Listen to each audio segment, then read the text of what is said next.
Welcome back, ladies and gentlemen, to the Juice Baseball channel, and welcome back to another episode in the Kansas City Royals rebuild here on MLB The Show 23. That is right. We return, and we are not in the normal home screen location. We are in the trade screen because we are going to be making our second trade of the series. Last time, we made a trade for Luis Arraez, and he ended up playing amazing in the game that we jumped in with him, his debut. So now we are going to be focusing on the future, not the present, the future, by trading away our veteran, maybe one of the best players in Kansas City Royals history. You could argue. Zack Greinke is going to be shipped off to the not the Arizona Cardinals, the St. Louis Cardinals. He's had a okay year, 3-2 so far. Into the month of May, 31 strikeouts. He's allowed 21 earned runs, which isn't very good. 3.83 ERA, a 1.05 whip, and a .4 WAR. He's not good anymore. He's 39 years old. He's regressing. He's bad, and we need to ship off his money. He's $8.5 million. So we're sending him to the Cardinals to bring back Tink, who has not played in AAA as of yet, but he's a B potential, 63 overall, 20-year-old prospect in the Cardinals organization, and I'm hoping he can be the future of this team. Well, I say that, but you never know if he'll even make the team. But at least he'll be good in the AAA system. Plus, this allows us to have our starting rotation of Sasaki, Singer, Yarbrough, Lyles, and Keller. And then Tink will go and play in AAA with Asa Lacy, Daniel Lynch, and Bubic, and Bolin. Those will be his running mates in the starting rotation in AAA. I tried very hard to get Jordan Walker. I really tried to make it work. But as of right now, with the lack of assets that we have on this team, it just wasn't going to work. We don't have enough guys with B potential that are valuable. Because if you take a look at this, it's a lot of D. It's a lot of C, it's a lot of D. So we don't have much in the realm of prospects that people would want. So I had to throw in Matt Duffy. That's just, he's old, he's bad, and he costs $1.5 million. So that was just a bonus that we got to throw in Matt Duffy. So we're going to be saving about $10 million here to bring in Tink to be a AAA starter for us, hopefully a future starter in the majors. I like the trade. Goodbye, Zack Greinke. I wasn't sure if you were going to get moved at the deadline or before. It turns out you got moved before. So welcome to the team, Tink. That is awesome. We need to call up a couple of players to the big league roster. But first, we need to make sure that Brad Keller is in the starting rotation. And he now is. So we've got Sasaki. It's not a great team. We've talked about this plenty of times. It is not a great team by any stretch of the imagination. But remember, we're into May. Once we get into June and July, the trades will start to ramp up, and the draft is in June as well, or is in July as well. So maybe there's going to be some people that actually surprise us and they end up being good. We're going to finish the month of May in this episode. We're going to play with actually, it should be Roki Sasaki's day, so I will switch that with him. Roki Sasaki is, I need to switch it with Yarbrough, not with Lyles. So Roki Sasaki will be the guy for us. He is pitching this one against Lucas Giolito, who is not having the greatest of seasons to start out, but we're going to play this game, and then we are going to finish the month of May, get into the month of June. Next episode, as it was in the Reds series, the month of June, even though there's no draft, because the draft has been moved to July to be more accurate with how it is in real life. Since there is no draft, the draft will not be next episode, but we will still do our first prospect showcase, our minor league showcase of the franchise in next episode. So we will focus solely on the minor leagues, and then we will simulate the entire month of June, heading into July when we get into the draft, the all-star stuff, and the trade deadline. So if you thought last season with the Reds, the July episode was jam-packed because we had all-star stuff and we had trade deadline stuff, add the draft to that. that makes it even bigger. So you do not want to miss the July episode of Kansas City Royals Rebuild in a couple of episodes, because it is going to be jam-packed with trades, with All-Stars festivities, with draft stuff. It is a bigger and bigger video than maybe ever of all time in this series. So you don't want to miss that. And I may sprinkle in some trades here and there in the next couple of episodes just to kind of wet the palate, get ready for the trade deadline, because we are going to be selling like crazy. We are going to try to get as much money as possible available so that when we come to the offseason, we can spend big on Shohei Ohtani and we can spend big on whoever else I want.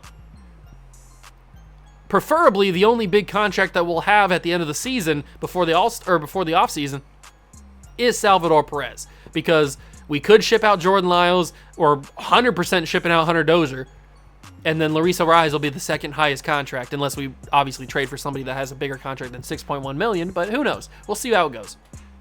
So those are kind of my plans for the immediate future of the series and of the year one franchise. We are currently ranked 22nd in the league, which is not bad. I mean, it's bad, but it's not as bad as being 30th or or anything like that. So let's get in. Let's play the game with Roki Sasaki. I'm excited to see him. And you know what? We might rock the powder blues. I love me the powder blues. One of the reasons why I chose the Royals is because they had the powder blues, although the White Sox have powder blues too. Ooh, I like the City Connects. You know what? We're going to go City Connects versus powder blues in this one. Kauffman Stadium, quick counts on. Sasaki's on the mound. Arraez will lead off. Pasquantino and Salvador Perez are very tired. We don't have a backup catcher, I don't think. Any of these guys can play catcher?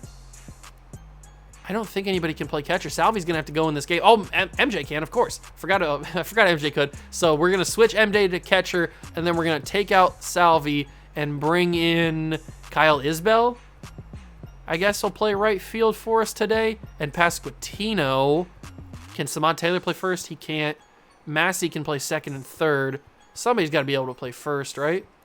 Outfield, third, second, short. Third, second, short, outfield. Isbell can't play it. Melendez can't play it. Arraez can play it. Do we have anybody that can play second? We have a bunch of guys that can play second, like Samad Taylor and Massey and stuff. So we will switch Pasquantino with Arraez and then take Pasquantino out and bring in Michael Massey. So now we have to adjust this a little bit. So we'll have Franmil hit third. No, we'll have Franmil hit fourth. Massey will hit third. That's three straight lefties in a row. We'll have Franmil hit right, then Massey, then Isbell, Eaton, Nicky Lopez, Lorenzo Cain, Edward Olivares. I think that's fine. We'll see how it goes. White Sox Royals from Kauffman Stadium. Hit that like button, subscribe to the channel, join the Juice Club. Let's get it. Welcome inside Kauffman Stadium. MLB The Show has action out of the AL Central. It's the Chicago White Sox going up against the Kansas City Royals. And we'll be back with the first pitch right after this.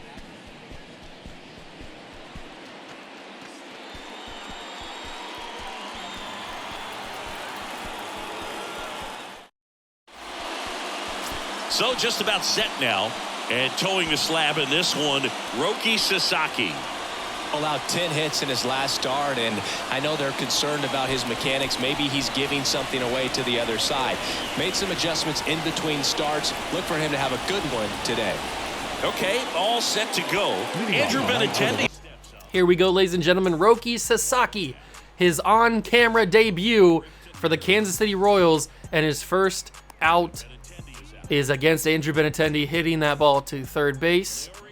Nate Eaton makes a good play, and now Garcia steps up, and Garcia is swinging for the fences, but he sends that ball into the stands. A little souvenir for a fan. And that's going to be a big first strikeout of the day for Sasaki. The Japanese Phenom is here, ready to take gum and kick names. That's going to be, unfortunately, Lubob into right field past Isbell for a big-time double, so maybe he's not ready to kick names and take bubblegum. Tim Anderson up. Weird not seeing Tim Anderson at the top of the lineup, but whatever. To each their own. 2-2 count. Here comes the two-seamer right past him, the gas. And that's the second strikeout of the day for Sasaki. And the Japanese flamethrower strikes out 2 and gets out of the inning. Lucas Giolito is the pitcher against us today for the White Sox. And Luis Arraez, the new addition, is going to continue to have a good outing with a leadoff single. That's why you lead off with Luis Arraez playing first base today in replacing Vinny Pasquantino. And now the man replacing Salvador Perez, MJ Melendez. I can't believe I forgot MJ Melendez was our backup catcher. But he will send that to center field. Unfortunately, it's going to be caught. Is that Lou Bob out there? I think that might be Lou Bob. First out of the inning. Not bad, not bad. Last time we saw this team, we absolutely destroyed the San Francisco Giants. So I'm hoping that offense can kind of come back one more time and we can get a big-time W against the White Sox because this team is tied with us for the same record. We're in the same division. Obviously, this is the AL Central matchup that we've been waiting for. And both these teams have 14 wins, 23 losses. And unfortunately, Franmil Reyes will just pop out to left center. Second out of the day. Michael Massey. First time we get to see Michael Massey today. He's played a little bit. He's got 2 home runs, so good for him. He's hitting .333 on the year. And maybe he can impress me and make me want to start him. But unfortunately, good timing, PCI up in the zone, and it only goes to right field. Maybe I should have power swung there. That might have been a little bit better. Andrew Vaughn leads off for the Sox as he looks at a fastball down in the zone. 3-1. Here comes the two-seamer, and Vaughn had me a little scared there that he sent that over the wall, but Isbell is there to track it, even with the sun in his face. And that is the first out. That's a tough job out there in deep outfield territory on the corners. That sun is pretty bright. That could get in your face. Zavala goes down, ground out to short. And now it's Elvis Andrus, who, he's on milestone watch. Career hit number, was that career home run that said 99? Because he's got way more hits than 99 hits. That had to have been home runs. But he's not going to get it here as Sasaki strikes him down. He got caught swanging. And that's the third strikeout of the day for the Japanese Phenom. Kyle Isbell will lead off in the bottom of the second, and he will foul tip. And it's 2-2. We really need Giolito to throw me a meatball. I want me a big, spicy Italian meatball right down Main Street. I got it, but I was late on the timing, and I am fuming. That's very upsetting that I missed that. Going swinging down low, Isbell fouls that off. It's still 2-2, battling in this one. Oh, here's the meatball I've been asking for. Isbell to Tim Anderson at shortstop. That was good timing, decent PCI placement, and power swing. And Isbell sends that to Tim Anderson at shortstop. And now Nate Eaton, that's going to possibly fall. It will into shallow right field over the glove of the second baseman. And Eaton has been surprisingly pretty good. Plus, he's got that speed as well. So that is a threat. As always, we are probably going to steal bag with Mr. Eaton. Oh, throwing back on him. Okay. I'm going to try one more time. If he throws back again, then I won't move, and we'll try to take at least one hit or one swing. But he may very well throw back on me again. He doesn't. He doesn't even throw out, and I'm not going to let him steal because that was too good of a pitch. I couldn't pass that up. Nicky Lopez gets on base as well, and it's a hit and run. One out in the inning. Good job from Nicky Lopez. And now Lorenzo Cain steps up. He's got, 6 home runs through May? That's pretty good from Mr. Veteran Lorenzo Cain. Hitting .254 on the year, 15 ribbies. All right, I see you out here, Lorenzo. We brought you in as kind of like a legacy contract, and you've turned out to be kind of useful.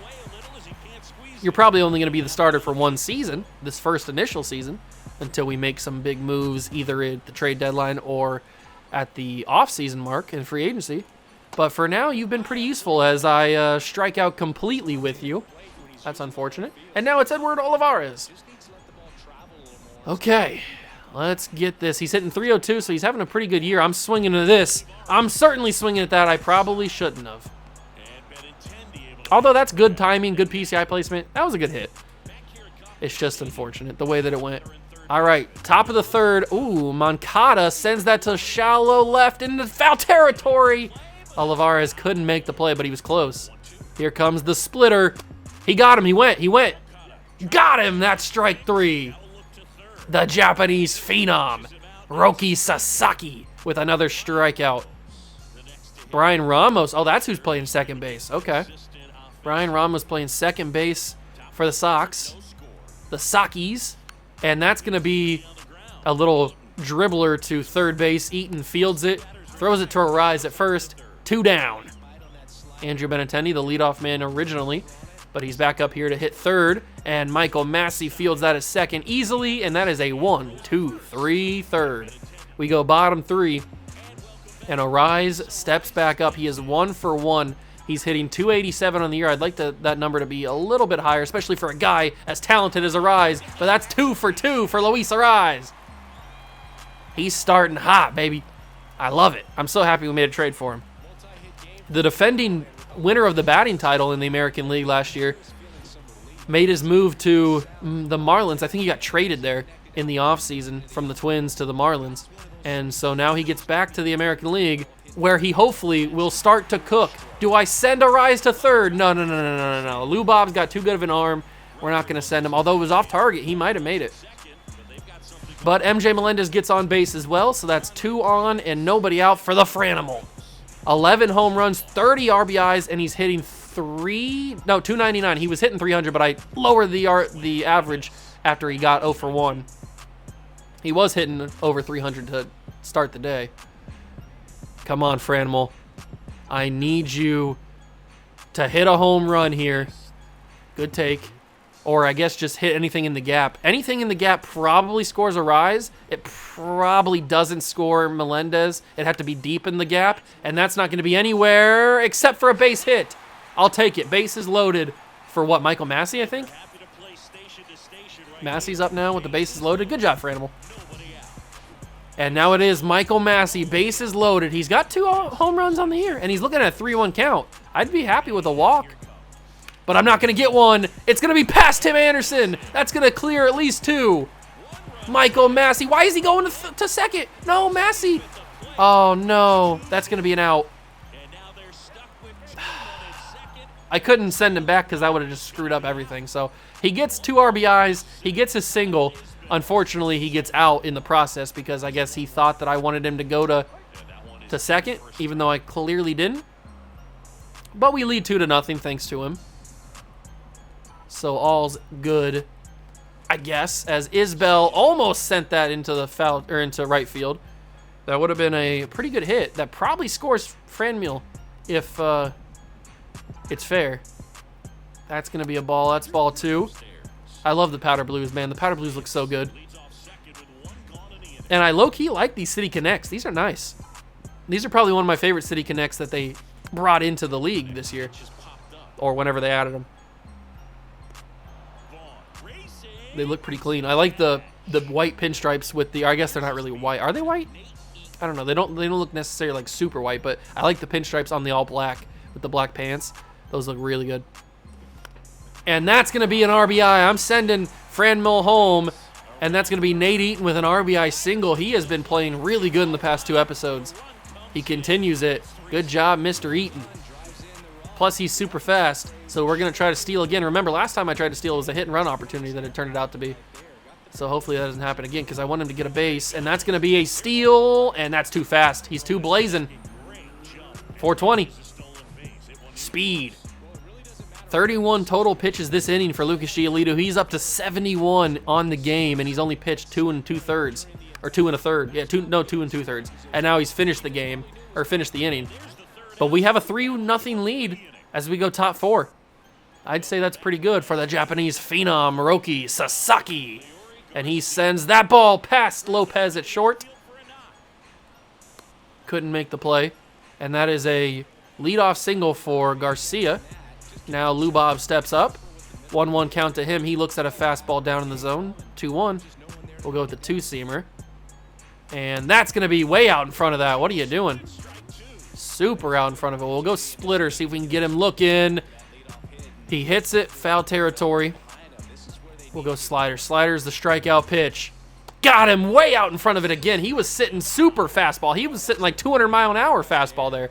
I don't know what he was looking at, but whatever. Sasaki gets him swinging, and that's the first out of the inning. Tim Anderson has some dangerous power, especially in this ballpark. That could have been nasty. Luckily, it goes foul.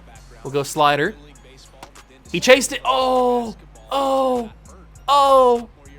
O'Reilly, how does that not get a strikeout? But that one does. He fell for the back-to-back slider and the Japanese Phenom with 2 straight strikeouts after the leadoff single.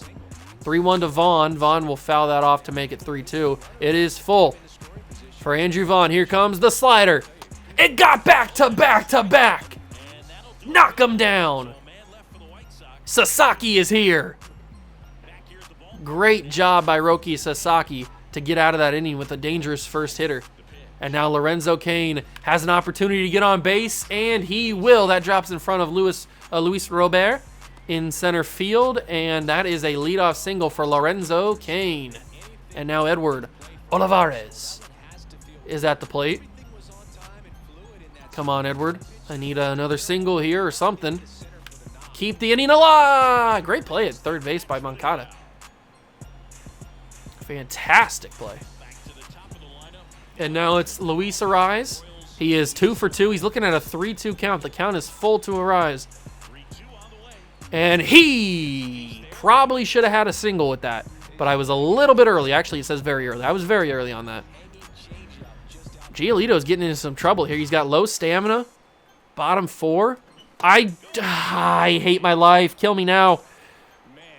I'm sorry, Luis. I did not mean to do that. I pressed it too many times quickly, and it called it for just like a little pump fake, a little check swing. That was not what I wanted to do. I was really wanting to swing at that, but I suck. So it is what it is. That's a strikeout for Arraez. I'm sorry. And that's the second out of the inning. Melendez is going to fly out to Lubob in center field, and that is a disappointing end to what could have been a promising 4th inning. But here's the real story. It's Roki Sasaki. He is having a great showing on the mound today. What, has he got, like 6 strikeouts? Maybe 7? He's got a good amount. Maybe if we get Elvis Andrus to strike out, it'll show us how many he actually has. He sends that ball into the stands. It's going to be 1-2. Here comes the slider. He doesn't chase it. He chased it earlier. I guess he learned. But the splitter does get him, and he sends that to right field. Isbell easily underneath it. Do they have a hit today? They have 2 hits today. Okay, I couldn't remember. I wasn't sure. I was trying to plan for the next couple of innings to see if Sasaki was going to stay in the game or how long he was going to stay in, and I didn't know if he was throwing a perfect game or not. Oh my God, Blue, what are we doing? How is that not strike 2? That was clearly across the plate, but whatever. Hold on. Did I just see that Aaron Judge has 50 home runs in May? There's no way I saw that right. Unfortunately, that's going to be a walk. I wasn't paying attention, really. That's going to be another ball. Come on, Sasaki. Find it. That's a big strike. We're going to go slider. Sasaki is starting to get a little tired here. That's going to be into the gap in left center. That's a huge hit. That's going to score at least 1, maybe a inside the park 2-run homer. No, he doesn't have enough speed for that. He's going to get a 2-run double or a 1-run double. That sucks. Sasaki's going to have to come out after this inning. He's had such a good day today, but he's starting to lose his control. That's a good placement right there. I am going to warm somebody up. Let's warm up Stalmet. I do like Stalmet because he throws gas. Here comes the 2-seam. That one's going to be sent to foul territory on the left side. We'll go splitter. We just need one more swing and a miss. Cain, can he get there? He's not like he used to be, but he got it. That was close. That was very close. But Sasaki delivers, gets out of the jam, and it's 3-1. Bottom of the 5th, 3-2 count to Franmil Reyes. Up 3-1 in the game, and that could be over the wall. That's got some carry to it. It's going to be over the glove at least, and we're going to try to stretch this into a double run, Franmil. Wow, okay, 41 speed's able to get there. Good job by the Franimal.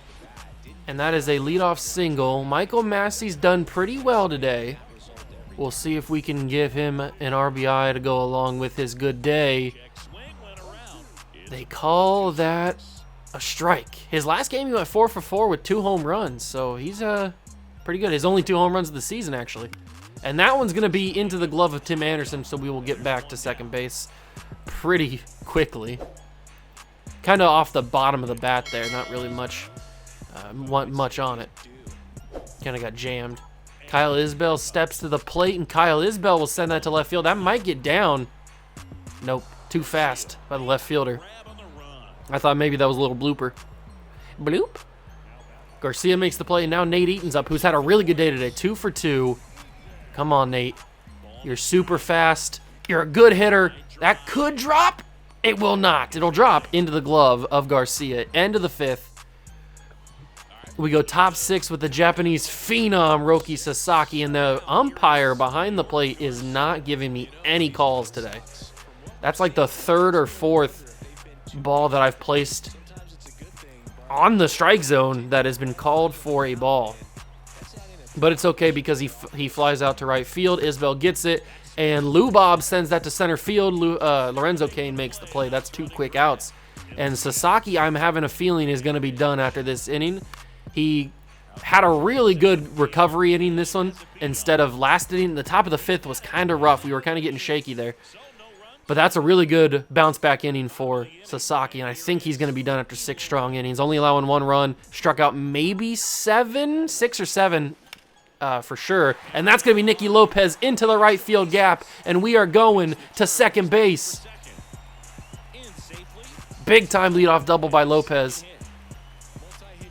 That's huge. That's huge because now it brings up Lorenzo Cain. 1 for 2 on the night.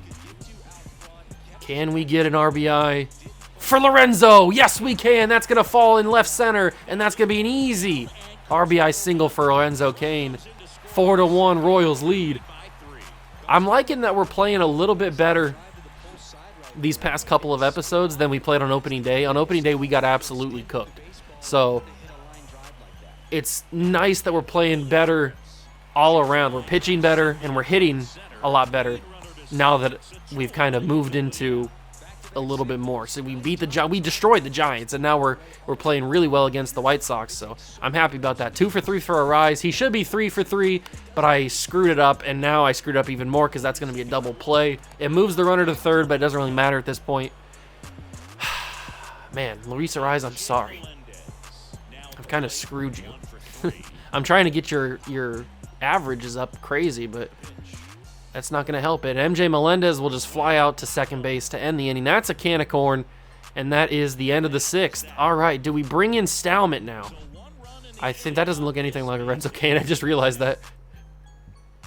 All right, I think we bring in Stalmet. Sasaki's day is done. Good day for him. He went 6 strong innings, and now Stalmet will come in. He throws gas. That's why he's one of my favorite bullpen guys that we have here, and why he's a strong candidate to stay around at least for a few seasons, as long as he doesn't get overruled or outvalued by other players. And judging by the overalls that are around the league in the bullpen, he should stay around. He's a low 70, which is not too bad in the grand scheme of things for bullpen guys around the league. And that's going to just stay fair. That is on the absolute edge of fair territory. That was a great placed ball by Andrew Vaughn in left field. That's a nice double. That is a leadoff double, and Zavala will ground that to shortstop. Lopez fields it, gets him out quickly. Good bounce back. All right, we got Elvis Andrus, who's 0 for 2 tonight. He will foul off a fastball. We'll go with a curveball 1-2, see if we can get him out here. And he's caught swinging. Strike 3, he's out of here. He got caught swinging. And Yohan Moncada's 1-1. He will pop that into shallow right. Michael Massey couldn't make the play, and he's going to go home. Isbell throws it, but it's off target, and I don't think he would have had a play on it anyway. That is an RBI single in the worst way possible for Yohan Moncada. That should never have been a single, or that should never have been an RBI, especially with the speed of the man, Andrew Vaughn, that was on second. But he made it pay. He made us pay. And this umpire is just being very stupid. I am hating it. But that's going to be the gas. 96 past Brian Ramos. And that's the third out of the inning. So we go bottom 7, 4-2. It's a good thing we got that extra run. I'm going to warm up Chapman, and I'm going to warm up Dylan Coleman. We're going to warm up those two guys just in case this gets a little dicey. I'll probably bring in Chapman to set up for Barlow, but I don't really know for sure. I don't really know for sure. Franmil had a good 5th inning. We'll see if he can have a good 7th inning as well. Come on, Reyes. Oh, here we go. Power swing. That one's over the head. It should be. Oh, it curved into Benintendi's glove. I thought that was over the shoulder for sure. Unfortunately not. And now we look at Michael Massey. 1-1. He's going to stare at that one inside. Ball 2. What does Davis Martin have up his sleeve for the 2-1 count? He throws a curveball deep inside, and it is 3-1.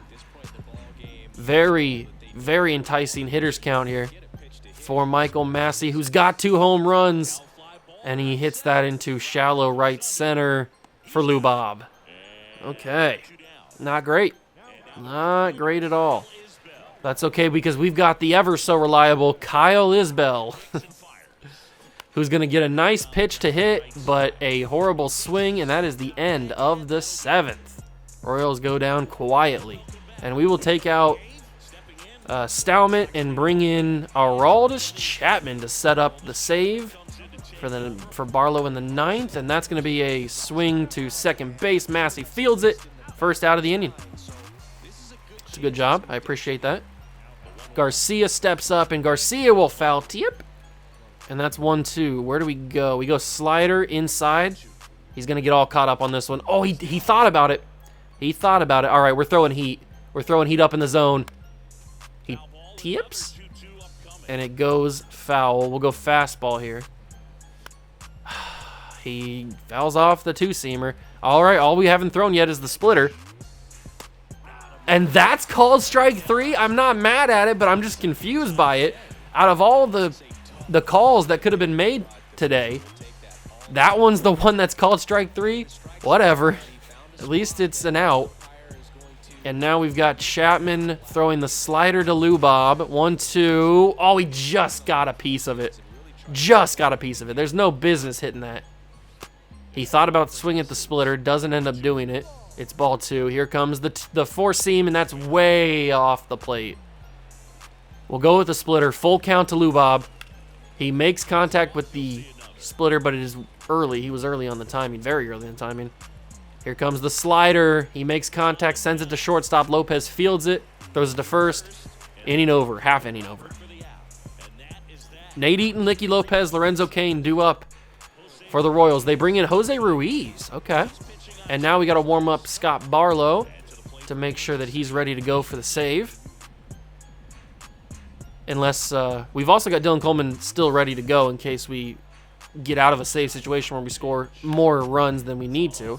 But I don't think that's going to happen. I mean, I guess it could. I shouldn't say that it's not going to happen because it very easily could. Although it's a 1-2 count to Nate Eaton, who's had a very good day today. And he will continue that with a 3-for-4 performance. Little ball into right field territory. And he will get on base for the 3rd time today, and we're going to steal another base with him. We've stolen 1 time with him. We did a hit and run earlier. Ooh, okay. Throwing back on me. I'll try it one more time like I did earlier, but that ended up being a hit and run situation. We'll see if he throws back again. He does throw back. I'm going to get out. Oh, I thought I was going to get out there. All right, now we don't steal, or we don't attempt to steal. We're just going to sit back here and take a pitch, circle change, full count.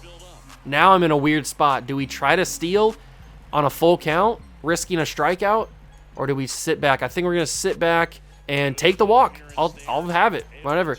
If that was the pitch, I wouldn't have got a stolen base anyway because it would have just been a walk. So 2 on, nobody out for Lorenzo Cain. If he could get on, then Olivares has a good chance of getting some RBIs, and Lorenzo Cain will do just that. But instead of getting RBIs for Olivares, it'll be RBIs for Lorenzo Cain. He clears the bases. A double with 2 RBIs for Lorenzo Cain. 6-2 Royals lead in the bottom of the 8th. Lorenzo Cain has been a huge pickup, surprisingly, because he was just sitting in free agency. The only reason we brought him back is because he's a Royals legend, and he was on that World Series team in 2015. And he's friends with Salvador Perez, who's also on this team. But he's actually had a really solid start to the year. We're going up against Aaron Bummer now. They brought him in, and I'm a big fan of Aaron Bummer. I like Aaron Bummer a lot. I think he's a really good bullpen arm. Maybe he ends up on the Royals one day. You never know. Olivares will send that to second base, but all it will do is move Lorenzo Cain to third. So I guess it does a job. And now Luis Arraez steps up for the 5th time. He's 2 for 4 in the night. I could really do with a 3-hit ball game for Luis Arraez, and that's not going to happen. It's 2 for 5. Late on the sinker. Late on the sinker. He throws a fast sinker. What's he throw? 92 to 96 on that sinker, so I was just sitting back a little bit too long. That's my fault. MJ Melendez, and that's 3 straight outs, inning over, but we did get it to a 6-2 game. I'm still going to bring in Barlow, even though I don't think it's a save situation anymore. I think 4 runs negates the save situation. But we're still going to bring in Barlow because this is the first time we've actually seen Scott Barlow in this series. He hasn't been used on opening day or in the game against the Giants. So we get to see Scott Barlow for the first time in this series. He's played before, obviously, and that's going to be a horrible swing for Tim Anderson. And that is the first out of the 9th. Andrew Vaughn had that really amazing double his last time up. And was a part of a run. He scored a run earlier on that same thing, on another fluky play by Yohan Moncada. And that's another swing that Melendez has to throw to first base. That's back-to-back strikeouts where the catcher has to throw to first base to get him out officially. But it's going to count in the record books as 2 strikeouts for Barlow. Can we get 3 straight? That'd be amazing. On your feet, Royals fans. Are you ready to see a big victory? He doesn't chase it. Zavala didn't fall for it like his previous 2 teammates did. We'll go with the slider then if he doesn't want to fall for the slurve or whatever we're throwing. Isbell, can he make the play? Yes, he can. Ball game. Royals win 6-2 against the Chicago White Sox. You love to see it. We played really well. Lorenzo Cain had a great day. Olivares had a good day. Nate Eaton had a great day. I mean, and don't forget about Roki Sasaki. He pitched 6 very strong innings. He gets the win and the player of the game. 7 strikeouts, 1 walk, 1 earned run, 3 hits in 6 innings. The Japanese Phenom is ready. 3 for 4 for Lorenzo Cain, 3 RBIs. Nate Eaton went 3 for 4 as well. Very good day all around. And I get another captain's pack. All right, I'll take that. And now we are about to simulate the rest of the month of May, go into the month of June, and then for the next episode, we will have our first ever prospect spotlight. So they're just talking to me about the 40-man roster. They're talking to me about the coaching staff. Let's see, what's the other one? Talking about player searches. I don't need any of that stuff. Okay, let's simulate this last game against the White Sox. We don't sweep them. Well, we never had to because we lost the first game. I didn't see that. But now we got a 3-game set against the Brew Crew, and we get swept by them. No surprises there. 3 games against the Padres. We take 1. And how are we doing scouting-wise? It looks like we're doing okay. Let's simulate these 2 games against the White Sox. Juan Carlos Negrete, he injured his hand, so we have 2 there. Let's go into the scouting and see what we're doing here.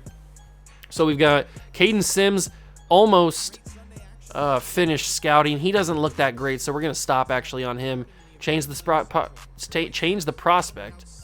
What does this guy do well? I'm guessing he does position players well. That's why we have him scouting that. So let's go to not recently scouted. I guess we could do recently scouted if there's somebody that's pretty good. Let's try to figure out. I like the mutton chops and hair on him. On Woody Sonnenberg, he looks pretty fun, but his overall already is not very good, so I don't really want to. I want to stay away from him for now. Let's go talk to Federico Pinto. Let's scout him. See, he's got decent stuff, so we'll see what we got. Scouting 1 priority. Every scout is busy. Oh, okay. All right, cool. Every scout is busy. Keep scouting on auto, switch to manual. When did I switch it to auto? It's just scouting to manual. I didn't realize that I switched it to auto. Do you guys remember that? Maybe I accidentally did it and I didn't realize. I don't know. But whatever. We'll continue moving on. We actually beat the White Sox there. Now we play the Tigers. The Tigers are horrible. And we lose 2 to them. And now we got scouting assignments. All right, number 1 priority. Everybody's busy still. But we are finding more about Federico Pinto. We've got 14 third base prospects scouted. Can I see the prospects that are scouted? Or can I just not edit scouting assignment? No, just... yeah, let's change it to first base. Scout first baseman in the not in the international region. Scout it to the East. All right, so that'll be our scouting assignments for this week. Let's keep moving on, finishing the month of May. Now we are into June. We are 21-35. Let's see how everybody's been doing. So if we go to the pitch rotation, Brady Singer sucks. He is 2-7 with a 7.13 ERA. Yarborough is 0-5 with an 8.04. This is worse than our Reds, the first series the first episode of the Red series, or the first season of the Red series. These guys are playing horrible. Roki Sasaki's the only bright spot. He might even win Rookie of the Year, I guess. Jordan Lyles, 2-5 with a 4.61. Brad Keller doing okay. The bullpen not doing too much better, and Scott Barlow sucks. So let me see the awards real quick. Is anybody... Aaron Judge... Okay, so it was RBIs that I saw and not home runs. He only has 18, which is still great. But it's only... I was getting a little worried there that he had 50-something home runs already. Rookie of the Year in the American League, not Roki Sasaki. All right. A little upsetting, but it looks like George Valera is having a really good year. Let's keep going here into June. What game do we want to play? We needed a road game because we've played just a home game this episode. So we'll play in Baltimore. Last time we played in Baltimore in the Red Series, I had a crazy day with Adley Rutschman, so we're going to keep moving on. Another scouting assignment on Sunday. So we've got Federico Pinto fully scouted. He doesn't look great. He's got 81 or 86 potential. Brady Nash. Ooh, Brady Nash. Yeah, I want to know more about you. 7 first basemen scouted. Why can't I do anything with this? I want to do priority 1. I guess I could switch it, right? Change priority. How do I change priority? Move to priority. Why is priority 1 locked? What is scout assignment? Who's busy on priority 1? I'm confused. It says that it's busy. So, Fernando Collier is scouting Eduardo Corona, second base. You can cancel scouting assignments anytime from the scouting big board. Where's the scouting big board at? Oh, this is the scouting big board. I'm in the scouting big board. So why can't I cancel it? I am confused on why I don't have priority 1 unlocked anymore. I can't move anything either. Everything just has to stay where it's at. I want to move you to priority 1. Whatever, I'm confused. I have no idea what's going on. We're just going to keep moving on. So, simulate these games against... Bobby Wade is eligible to reinstate from the injured list, but he's still injured for about 4 to 5 months. I feel bad for Mr. Bobby Witt there. Okay, so what game do we want to play in the Royals series? Brad Keller, Roki. We just saw Roki. Let's do Jordan Lyles. We'll take a look at Jordan Lyles. Actually, it doesn't matter because in the June episode, we're not going to matter about this because it is the prospect stuff. So it doesn't matter who we take a look at. We're going to be looking at the prospects in the next episode, which is probably going to be, if we go to the pitching rotation, we'll probably take a look at Asa Lacy, and we'll probably take a look at our new guy. Where's he at? There he is. He's in Double-A. He's not starting, but he probably should be. He's 1-4 though, so maybe he shouldn't be. And then AAA, probably take a look at Chris Bubik because he's a decently high overall and he's B potential, so he's got a future. It's going to take a lot of work, ladies and gentlemen. It is going to take a lot of work to get this team to where we want to win a World Series. It's going to take a lot of work to even get this team into position to make the playoffs. We are going to be shockingly bad for a few seasons, unless I completely turn it around in the offseason. That's the only thing I can think of to change the way this team is going, the direction this team is going. Because right now we have 23 wins into June. Good news is we're going to have a high draft pick next year. We're going to have a high draft pick next year. That's good. I need to go to the standings. Who is also doing bad? So currently we are worse than the A's. That's not a good sign. The Nationals are 21-42. They're worse than us. Also a potential team that we were going to rebuild. The Reds are 20-45. The Orioles are 29. So technically we are the third worst team in Major League Baseball. That's comforting. And the A's are doing better than us. That's not good. We are the third worst team in baseball right now with 23 wins. The Reds and the Nationals are worse. All right, whatever. But good news is we've got money to spend and we've got people to get rid of. So that is good news there. I don't know if anybody's going to want him. Brady Singer has a decent amount of value. Yarborough has no value. What about Lyles? Lyles has no value. I'm going to have to pair these two up together. That does these two guys paired together does the same amount of value as Brady Singer. A little bit less, actually. Who else needs to get out of here? I know exactly one person. Hunter Dozier needs to get out of here, and he's got no value. Can I get Felix Bautista? I can't. Can I get Adley Rutschman? I can't. I'm just going to go down the line until I can get somebody from him. All right. That's going to do it for the episode. I hope you guys enjoyed. If you did, leave it a like, subscribe to the channel, join the Juice Club. Remember, this is a journey. We didn't make the playoffs in the Red Series until year 4? Year 3? I don't remember exactly. It was year 3 or 4, either one. So it's a process. We've got money to spend this offseason. We've got contracts to unload, which will give us even more money to spend this offseason. And Shohei Ohtani's a free agent. So, yay, buckle down the hatches for off-season time, but we're in June. It'll happen. Have faith. Hit that like button if you enjoyed. Thank you so much for stopping by and watching. I truly appreciate it, and I'll catch you guys in the next one. Peace.